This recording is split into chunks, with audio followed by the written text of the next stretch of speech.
మామ నేను నా ఫ్రెండ్ గాడు ఒకప్పుడు చాలా మంచిగా గేమ్ ఆడేవాళ్ళం మామ. ఎంతమంది ఫ్రెండ్స్తో ఆడినా కూడా ఆ ఫీల్ రాదు మామ. అలాంటి మా మధ్యలో సడన్గా థర్డ్ పర్సన్ ఎంటర్ అయ్యారు మామ. అప్పుడే బాగుండే మామ, మంచిగా గేమ్ ఆడుకునే వాళ్ళం. ఇప్పుడు వాడే లేడు మామ. థర్డ్ పర్సన్ అంటే ఎవరో కాదు మామ, ఫ్రీ ఫైర్లో ఒక అమ్మాయి తగిలింది మామ మా వాడికి. అందుకే నన్ను కూడా పక్కన పెట్టేశాడు మామ ఆ అమ్మాయి కోసం. నేను ఎప్పుడూ అనుకోలేదు మామ ఇలా మా ఫ్రెండ్స్ విడిపోతుందని. ఒక అమ్మాయి కోసం ఒక మంచి ఫ్రెండ్నే పక్కన పెట్టేశాడు మామ వాడు.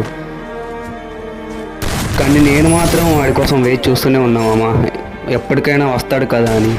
సరే ఎప్పటికైనా వస్తాడు కదా అని నేను కూడా వెయిట్ చేస్తూ ఉన్నాను మామ.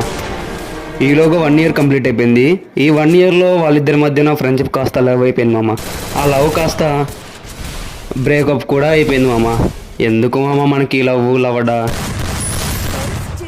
చెబితే వినరు మామ, ఎందుకు వింటారు? మనోడి చేతిలో 1 yearకి బీర్ బాటిల్ పెట్టేసింది మామ.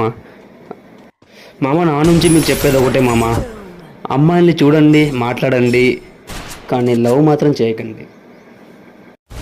లవ్ చేయండి మామ, కానీ మనల్ని ఎంతగానో ప్రేమించే మన పేరెంట్స్ని మాత్రం లవ్ చేయండి. అమ్మాయిని లవ్ చేస్తే ఏమొస్తుంది మామ, లాస్ట్కి నీ చేతిలో బీర్ బాటిల్ తప్పక ఏమీ రాదు. ట్యాగ్ చేయండి మామ, ఫ్రెండ్షిప్ వద్దు అమ్మాయే ముద్దు అనుకున్న వాడికి.